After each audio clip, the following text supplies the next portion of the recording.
Israeli বাহিনীর লেবাননে পূর্ণ শক্তিতে আবারও হামলা, নতুন করে আরও 92 জনের মৃত্যু, নিহতদের সংখ্যা 700 ছাড়িয়ে গিয়েছে। আপনারা দেখছেন BD24 নিউজ, সঙ্গে আছি আমি ফারিয়া নাজনী।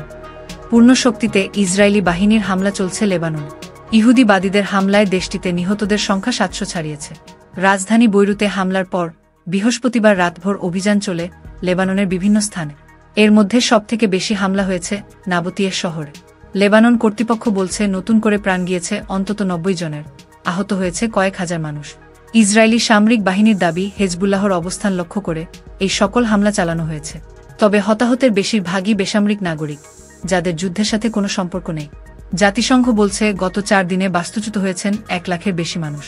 এইদিকে ইসরায়েলি ভূখণ্ডে পাল্টা হামলা অব্যাহত রেখেছে হেজবুল্লাহ। বৃহস্পতিবার ইসরায়েলের কিয়াত, আতা এবং শাফেত এলাকা লক্ষ্য করে 130টি রকেট ছুড়ে হেজবুল্লাহ।